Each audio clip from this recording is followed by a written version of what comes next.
can do anything.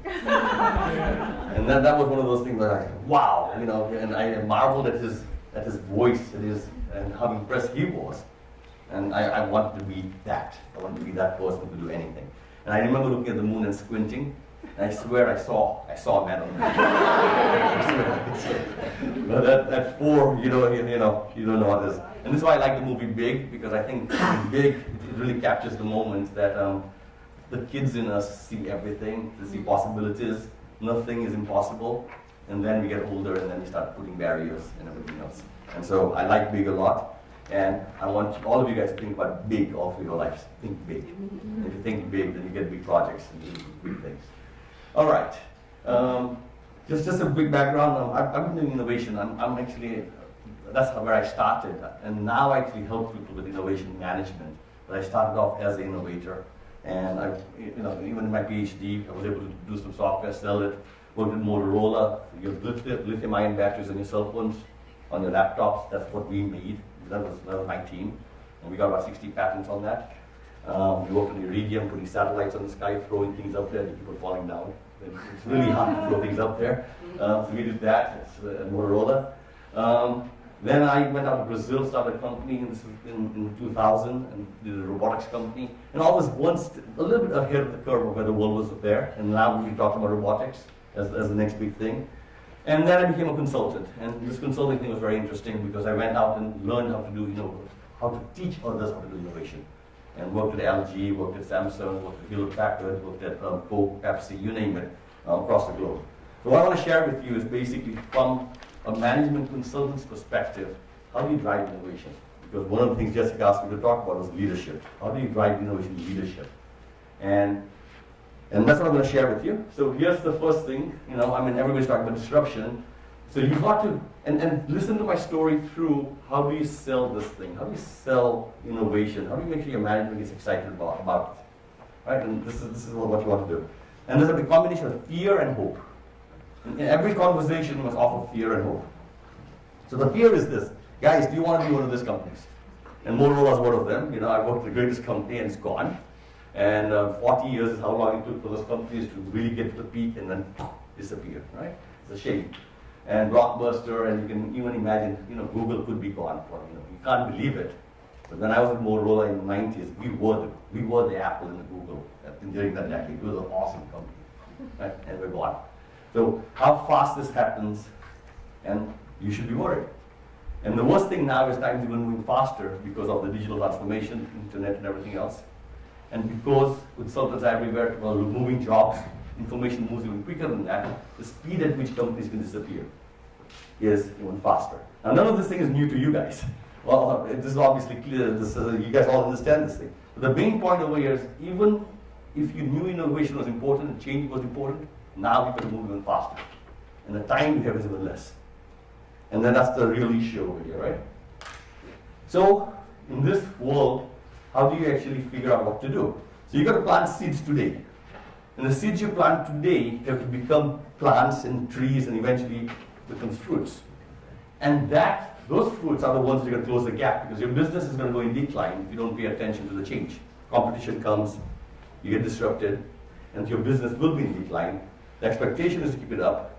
If you believe that's going to happen, you're going to plant seeds today. The only problem is the seeds you're planting, you've got no clue whether they will bear fruits which are relevant in the future.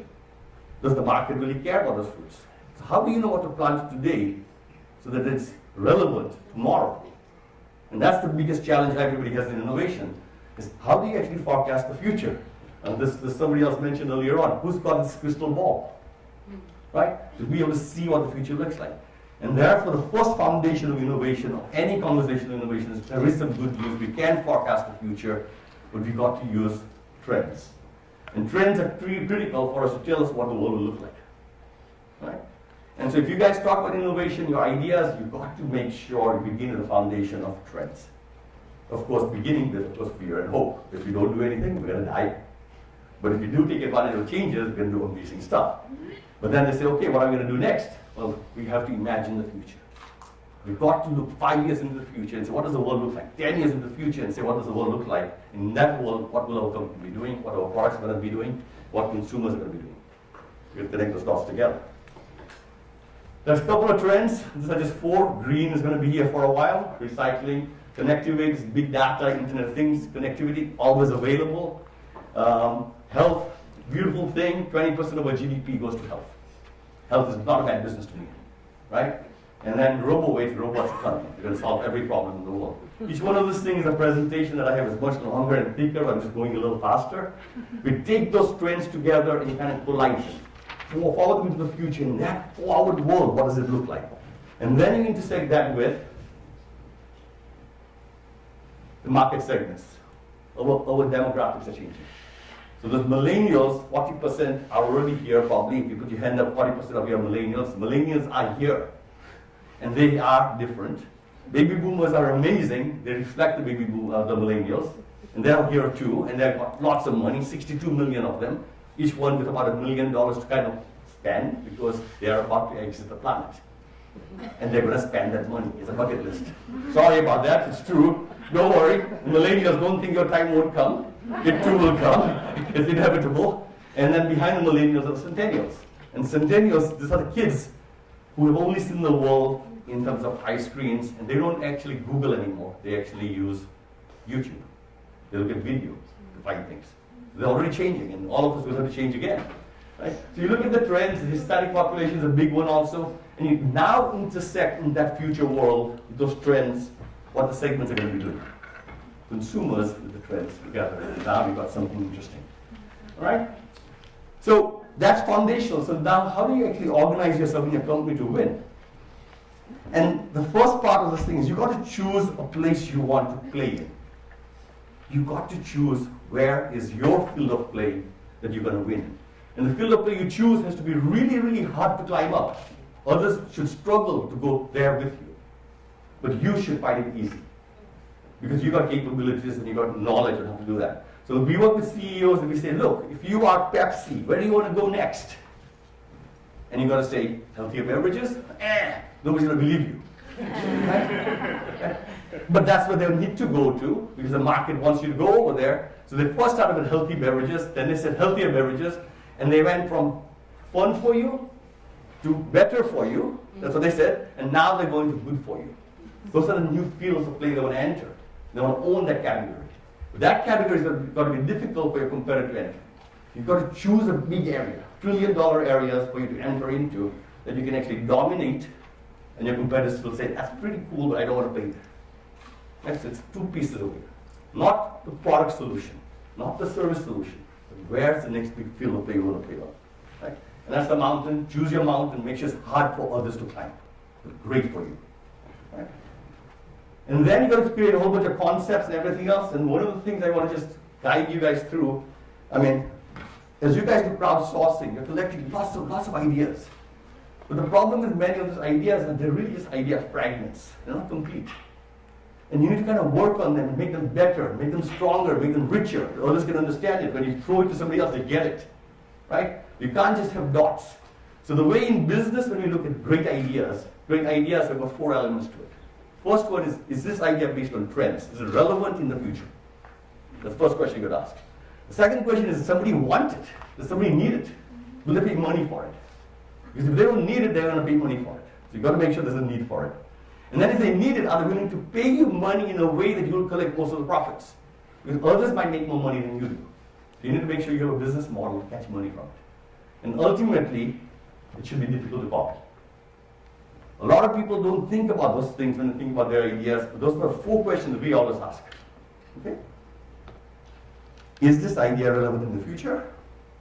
Will customers really need it? Who needs it? If they need it, will they pay for it? Well, if they pay for it, what's your business model to collect the money? And business models make all the difference in you. And ultimately, the day the competitor sees it, they're going to say, wow, that's really cool, we should enter it. If we enter it, we lose money. You're going to make sure that they don't enter your game. Because if they enter your game, they're going to basically not be successful. You got to think about that. The next thing is, as you think of those concepts, you want to put a pipeline together. When Apple came up with iPhone 1, or let's say iPad 1, they've already thought of iPad 2, 3, and 4. And when iPad 1 launches, it goes to the pipeline, and on the day it launches, Samsung copies them. And Samsung says, oh my God, this is really cool, let's copy them. And they copy that particular iPad 1. And if you remember iPad 1, you didn't have a camera. You think that guys in Apple were stupid? Because they said, we'll save it for iPad 2. So it took them 3 to 6 months for Samsung to copy iPad 1, which looks exactly like iPad 1, and on that day, iPad 2 launches with a camera. And so the idea is having a pipeline which gives you a year to 2 years of forecast of what you want to do. And that's how great strategic innovation is done. Right? You create pipelines. In that pipeline, you think up front what everything you're going to be launching. And when somebody else launches it, they're only catching up to the past. And that's strategic innovation. All right, so those are basically just a high way of organizing your thinking on how to do this. Great companies, your CEOs, fear and hope. That's how they'll actually think about doing something different. Then you're going to think about trends, think about the future. In that future, think about a place that you want to play and only you can win, and then anybody else enters, they will suffer. And inside there, the ideas that you have must be many, and it should be a pipeline. And you organize them first, second, and third over time frame to get them out. And that's called strategic innovation, as how Apple or how Hult Patel or any of those other great companies drive. Now, we've got to get a language in here. How do you get those big ideas? How do you get big ideas? How do you come up with that? Right. And this comes back to what Rob and IdeaScale and others do. The first thing is just follow what Steve Jobs says. You need to have more dots, or you need to connect the dots to see the big picture. Right? So the first thing you need is, of course, you need more dots. If you only have 3 dots, if you connect them, what do you get? Triangle. Kind of boring, isn't it? And if that's all you have, then you're going to keep on coming up with a triangle. So you need to get more dots. And where do you get more dots from? You talk to customers, you talk to suppliers, you talk to other people who look different than you. Because if they look the same as you, marketing people, talking to marketing people, same dots. Right? Boring. So you need diversity in your conversation, diversity of dots. And IdeaScale certainly helps you get all those dots together in a very, very fast and simple way. The dots are powerful. But then once you get the dots, here's the thing most people don't do well. They're lazy, inherently lazy, and they connect the dots. And when they connect the dots, let's say you got 4 dots, what do you get? Square. Beautiful, how boring. Everybody came up with the same thing, square. And then we're done and said, look, I came up with a new idea, it's a square.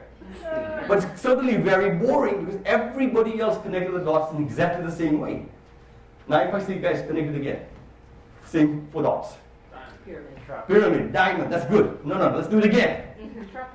Trapezoid, okay, let's do it again. Sorry? Rectangle with, not so far away, come on, break away. What else can you get? A rhombus, a Z, an X. Now we're crossing lines, we're breaking some paradigm. All right, wow, amazing. So again, one more time. A pentagon. And suddenly somebody says, we'll do curved lines, cross lines, we're going to add some more dots in there, and you start breaking the rules. At the beginning, you follow the rules, boring. Then you break some of the rules, interesting. Then you start making the rules. But our challenge as human beings, we got this thing called the amygdala.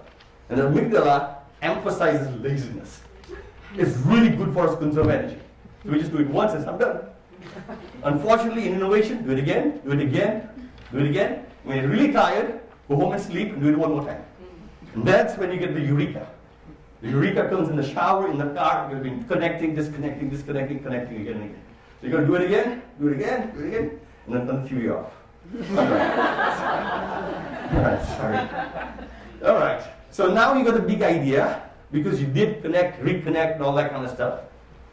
But you got to take this journey from one place to the next, right? Now if you ask your CEOs, and this happens again and again, they think the journey looks like a straight line. And that's what he or she thinks the journey is going to look like. And why is that? Because they have all the resources, they have all the networks, they got everything. They say, I can see how I would do it. I can tell Peter and Mark and Jane to do this thing for me. But you are at another level in the organization. You can't access the resources, and therefore you struggle. And you can't go into this thing. That's not a straight line. Now, if you take a vice president or a VP or a manager to say, what does it look like? What do you think he or she will say? He'll say, it looks like this. Gantt charts, project management, milestones. Of course it can be done. You guys know that's a lie too, right? That's not how this journey looks, right? But this is how he would do it. And the real journey is that, and you guys all know this. We saw the picture previously that was shown on the valleys and everything else. That certainly is what the journey looks like. And in this journey, who are you going to take with you? What kind of people will you take on a journey like this?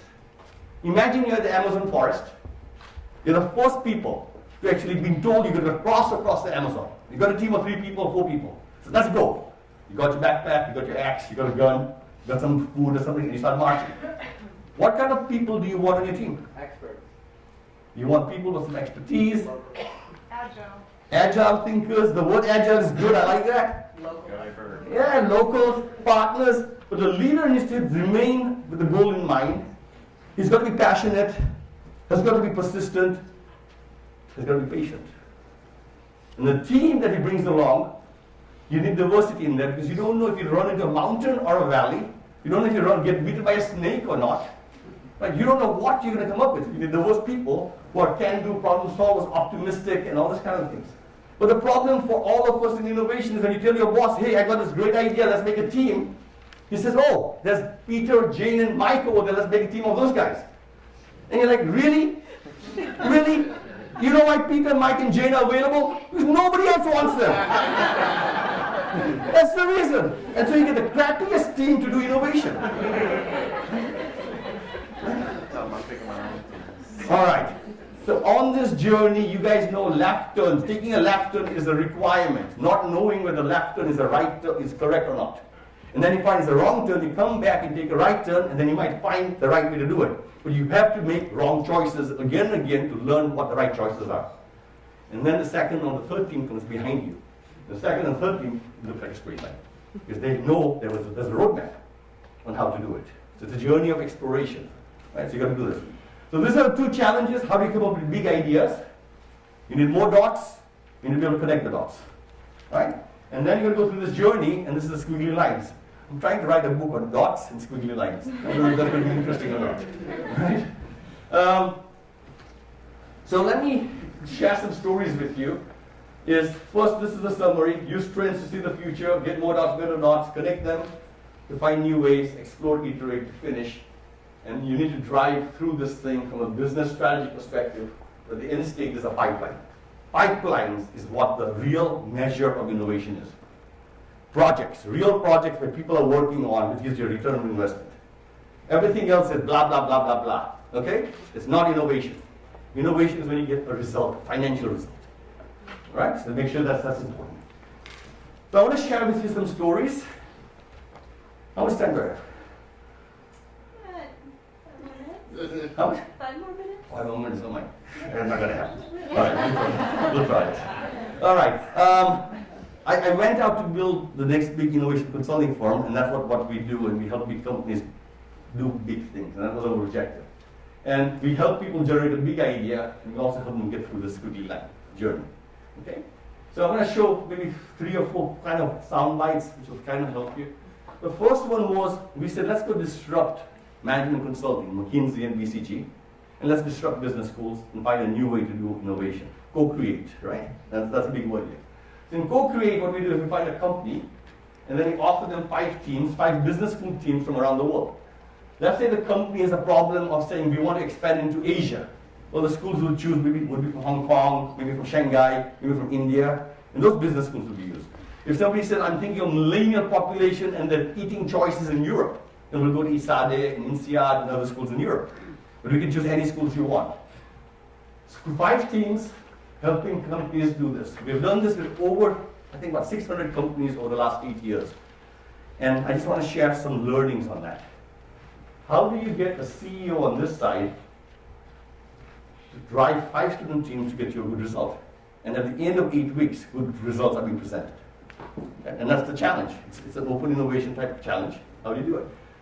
So rule number 1, if you are going to do this, you need the CEO to provide you a very clear challenge. A challenge that he or she will put money into. So as the IKEA folks were saying, we have a criteria of 5 things. If they don't pass these 5 things, we will not put money in this idea. Up front, what's your criteria for investing? If you're not clear about it, we're not interested. I'm not going to give you any big idea unless you tell me what you'll invest into. And what's the criteria? The criteria is really important up front. CEO, senior executive, you've got to be present on 4 of the meetings because we need to have cycles of iteration. People will come up with ideas, but they really don't know what the client wants. So you need to give them feedback. Cycles of feedback are necessary. In this case, because of the competition nature, everybody wants to be at Harvard or Stanford, and therefore all the other schools will compete with each other. They run harder and faster, but competition certainly helps. Right? So competition is a great thing to do. And at the end of this thing, there's a picture. You guys said reward recognition? There's a picture with the CEO. And you know how valuable a picture with the CEO is for any young person? It's priceless. When I was at Motorola, they gave us $50 for every patent they would submit. $50, woohoo, right? But when they gave the $50 check, they gave a certificate and a picture with the CEO and a handshake. I still have that in my basement. I still have that picture because I think that's more valuable than the $50, right? The reward recognition, think carefully about recognition being more valuable than anything else. This program has a very structured process. The first one is, hey, why do you want to innovate?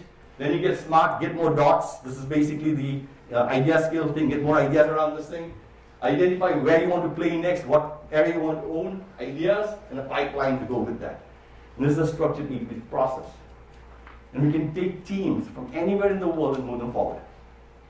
Right? So it requires structure, it requires discipline, it requires reviews. It's hard work, but you can manage innovation. Okay? Let me share. Lots of companies have done this, lots of schools around the world. I want to just talk about the Hult Prize because I think Hult Prize kind of just I wanted to share because of the conversation we just had earlier on from the speaker in Canada. The Hult Prize is this. We write a challenge for solving a problem of poverty somewhere in a barrio, favela, or a shanty. We submit that challenge to President Clinton. President Clinton says that's pretty cool, I like it. Then he signs off on it saying I accept this as a challenge, the president's challenge. Of course, I did all the work. but he puts his name on it, which is far more important because my face will not generate excitement. So he basically puts his name on it, and then we distribute the case challenge around the world to all the schools which are out there and says, guys, form teams and create solutions around water, or solutions around safety, or solutions around housing. And it's different challenges each year. We don't do many challenges, we just choose one. We focus them on one challenge. That's the most important thing, focus on one. And the schools do competitions, teams are formed, and 30 teams convene in Dubai, 30 in London, Shanghai, 30 in San Francisco, 30 in Boston. In 6 different locations, 30 teams show up. The winning teams then are selected as winners. They move to Boston into an accelerator. And they sit there for 6 to 8 weeks, and we actually help them through that squiggly line, take their idea into something that is bankable. And that bankable thing is then what they present to that panel up there, which is really important, the panel of judges that they're trying to put together. And that panel, just to make sure you guys see that. Guy on the right, that's Mo Ibrahim, the richest man in Africa. And why does he come to this event? He can't say no to us. Would you like to solve a problem of poverty? No. Really? Would you like the media to find out? Hell no, right? So he says, yes, I'm coming. The Indian gentleman, that's Deshpande, he's the wealthiest Indian in the United States. They're all billionaires. The woman's head of the United Nations Foundation, you might know the guy between President Clinton as Premal Shah from Kiva, right? And then you go across the guy in the middle, I'm sure you know him, right? The guy on the left is Dr. Muhammad Yunus, and then the other guys on that side. But the founder of the idea is the gentleman on the left side, his name is Ahmad Ashkar, he was one of my students. But the whole idea over here is at the end there's $1 million prize to implement the idea. So again, it's crowdsourcing the whole world for ideas. What are the rules? Clear challenge, a good face to say this is the challenge, a prize at the back end, a process of systematically reading and providing feedback, and then at the end you got 6 teams who are so proud of what they do, and the pictures with the president, pictures with those guys up there. And even I'm smiling because I'm standing all proud. Right? Because when does a picture like that ever happen? Okay. So that's, I can stop now, I think I should. Yeah? Okay. So,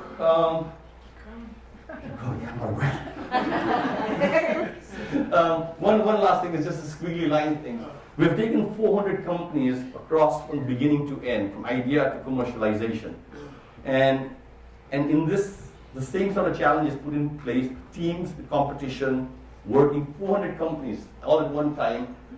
But the focus is lean, as you guys call it. You call it agile. But I like what IKEA had said.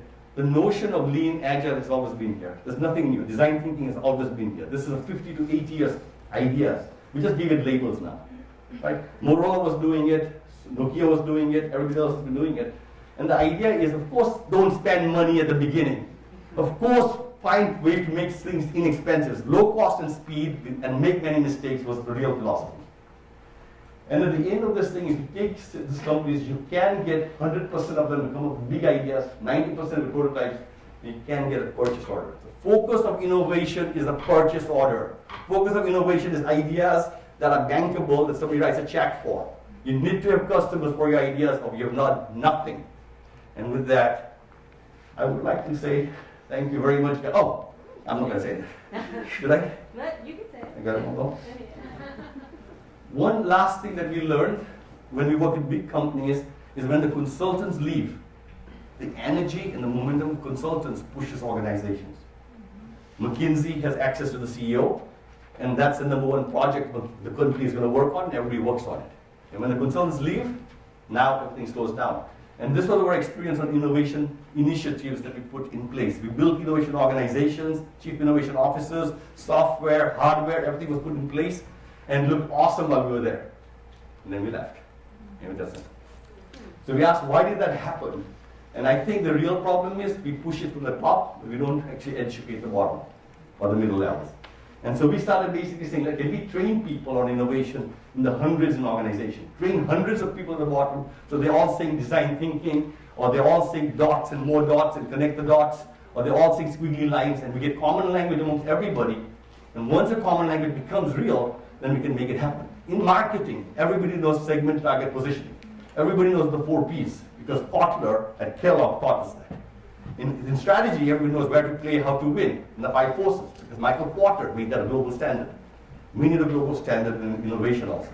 And we don't have that. And so we've been driving the standards with certificates, and now we're training hundreds of people. Over the last year, we've trained about 6,000 people, and you can see that it sticks. People put the certificate on the wall, and they tell, I have the right to practice. So with that, I'm going to stop. You guys, thank you very much. It was a pleasure being here. I want to thank you, Rob, for having me here.